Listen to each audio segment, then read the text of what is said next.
Okay, how about now? Can you see it now? That looks great. Yes?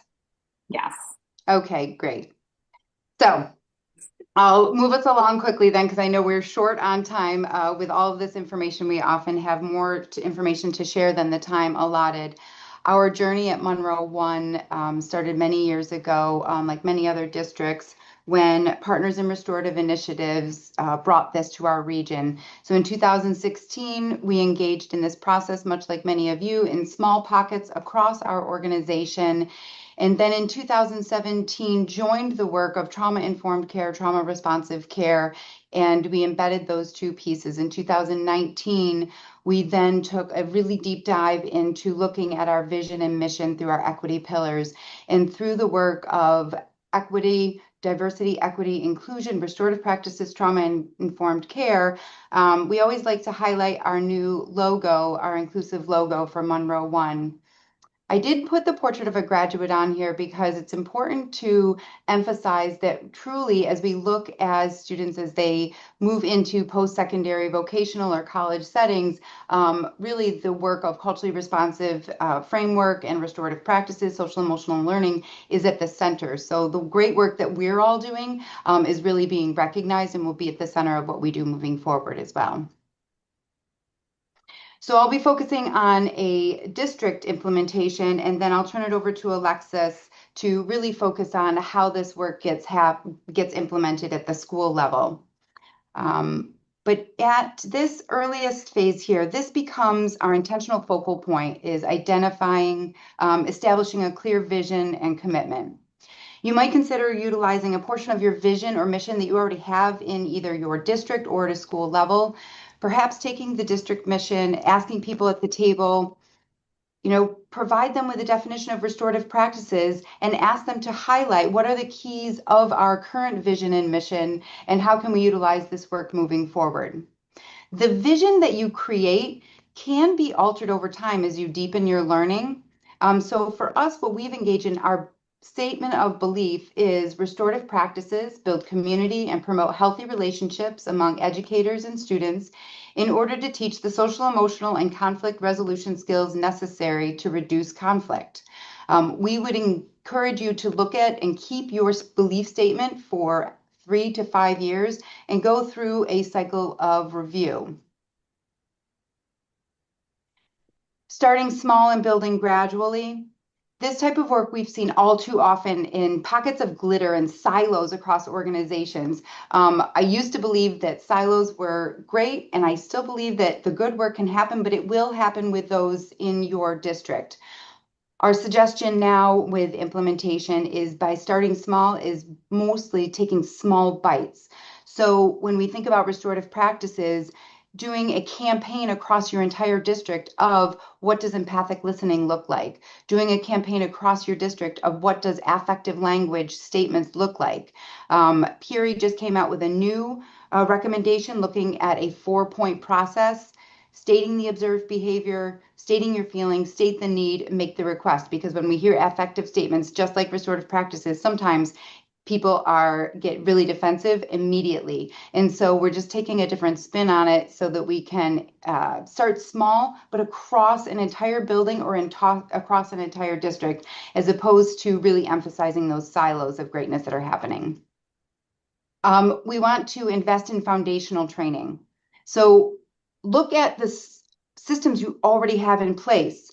We were able to do this by embedding restorative practices directly into our new staff orientation or an induction process, looking at the language of restorative and building that in. And if you don't, we had a conversation from a planning perspective, if you're not getting the buy-in from upper administration as you would like, well, then maybe work with human resources, look at new staff orientation, and look at a mandated training that they have to present and how might that be done simply in a circle format so that you can embed the work of restorative mindsets into existing systems. Identifying supportive restorative champions and ambassadors. This is key to the work. Whether you call them ambassadors or champions, working to identify at least 2 people in each school building, program, or department that they can work in tandem and partner. And it starts small by saying these are people that you're simply going to send information to, research articles, resources, and then over time, that system will build because those two people in each of those buildings will eventually want to get together to make this work. That's our hope anyway. Integrating existing systems, as I've said. So we think about that inclusive welcome. So building that into your department meetings, your faculty meetings. We've just engaged in our code of conduct. And so we work on an inclusive welcome that sets the tone for the meeting. So for example, our code of conduct, we had images of different types of students in a school, whether you were the class clown or the prom king and queen, you were in the National Honor Society. And so our opener was identifying if we walked into your school today, who would we think that you were in that building? So making your intentional welcoming really focused. So building into systems you already have. Modeling at the adult level. You can utilize the New York State Education Department's SEL benchmarks. There's an adult section for that, and that would be a great resource to use. Providing practical tools and structures. We've built, if you're either a Google school or an Office 365, we have built an organization-wide restorative practice team that our restorative coaches, which is a very specific position that Alexis will talk about, that all of our resources are right there. So when we're talking about re-engagement process or restorative conferences, the scripts and guidelines are on that team for them to use. When we think about data, in the world of school-based mental health, data is challenging. What do we really attach it to sometimes? The difference between correlation and causation. So looking at attendance as a whole might not be the data that you're looking for when we're thinking about restorative practices. But you might then look at doing a sense of belonging. Simply asking on a scale of 1 to 5, 1 being I don't feel like a sense of belonging, and 5 feel a sense of inclusion in my building. Looking and asking your students that 5 times a year, and that will be the data that you can reflect on to see, is our restorative work happening? Engaging students and families, I'm going to leave this to Alexis and talk a little bit about our equity referral process and our re-engagement process at the school level. And then, of course, sustainability. We're always talking about that leaders need to lead, and that the people that are doing this work need to keep banging the drum, providing professional learning at all levels when possible, but that the learning journey is the key, and keeping people on that journey so that this work can continue to happen.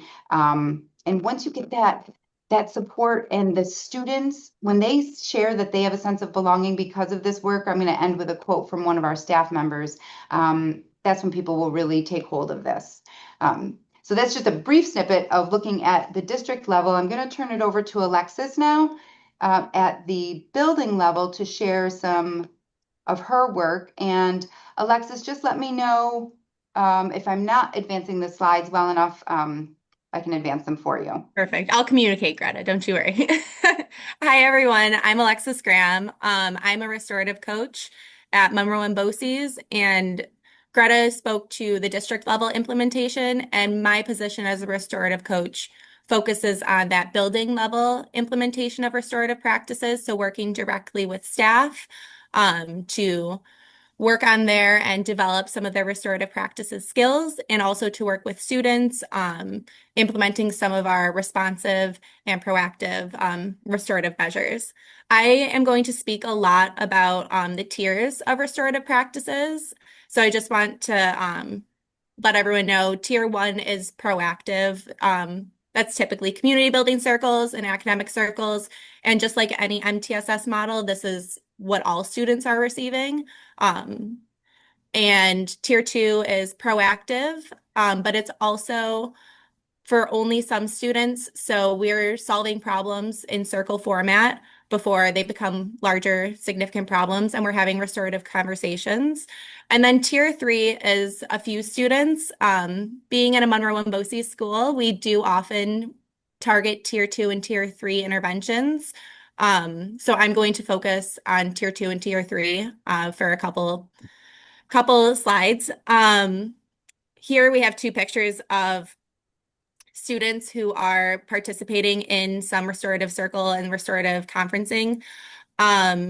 And with this tiered model, we like to say that we are doing an 80-20 rule with restorative practices. So anyone who's attempting to implement restorative practices, 80% of the time, it should be the proactive. It should be the community building circles. It should be building trusting relationships with their staff, and doing academic circles. So this is our restorative registry. Our restorative registry consists of a proactive community building side and a responsive restorative discipline side. This restorative registry is really for staff, all staff in a building, to look at what practices they are using and what practices they could further implement. With any school, this is heavily supported with behavioral health and mental health staff. At our specific program, we are a special education school, so we do have crisis interveners and restorative coaches that also support.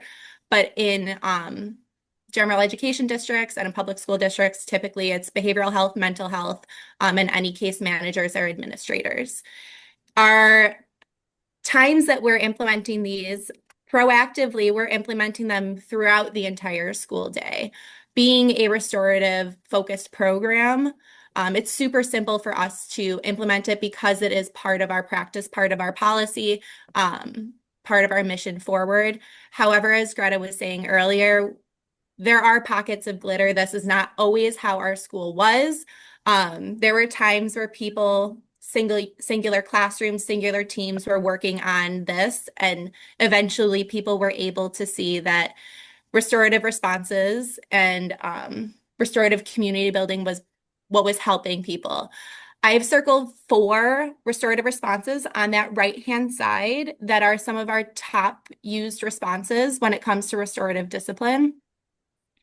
One being restorative discussions. This is one-to-one discussions typically between an adult and a student to help repair any harm that happened. 2 being restitution. That's instead of giving a punitive response, such as suspension or an ISS or time out of the classroom or time lost at recess, we are choosing to respond with helping the student make amends and helping them change their behavior in ways that support their learning. Mediation's a huge one, and also for everyone who's in school right now, we know mediation's huge this time of year. Students are starting to get a little squirrely, a little sick of each other, getting cabin fever. And mediations is what helps us build trust in our student and community relationships. And then that final one, restorative conferencing, I am going to chat a little bit more later about how we implement that. Greta, will you go back one? And I just want people to take a moment and look at that responsive restorative discipline. And in the chat, just type 1, maybe 2 that you could see yourself implementing personally in your program without a whole school model of it. What could you do to help be that sparkle, that little shine of glitter to bring restorative practices to you?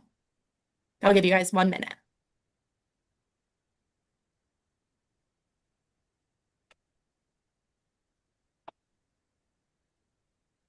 Seeing a lot of restorative discussions, mediation, skills lessons. Yep, restorative conferencing, restorative discussions, mediations.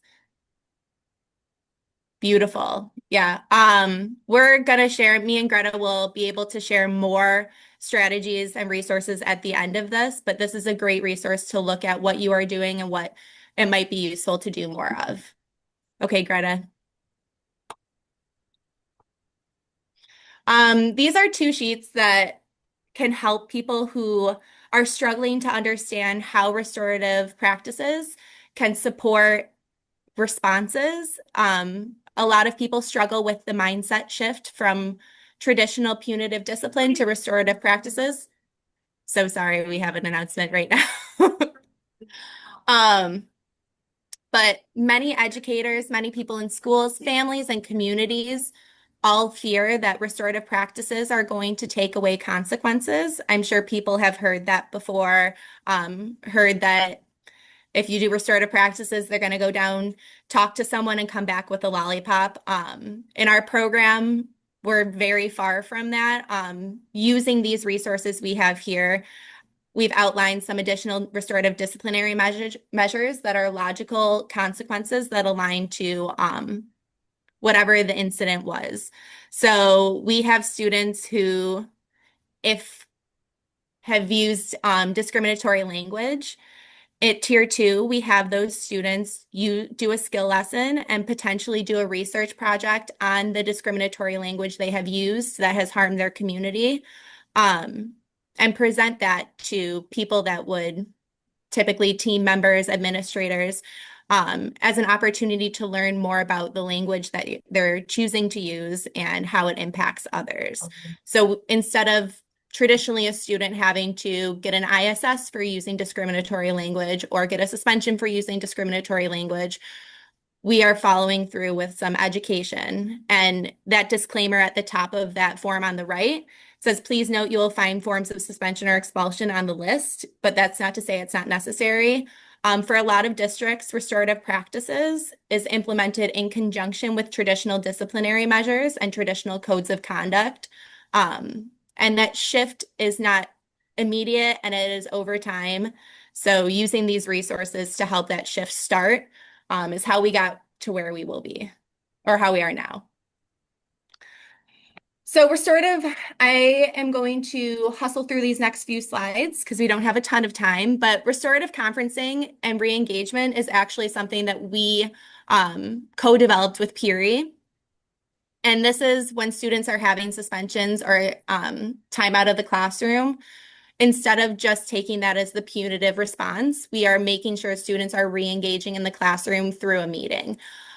Some districts call this a reentry meeting, but we have worked with Peary and taken a look at our language, and reentry has some ties to the punitive yes.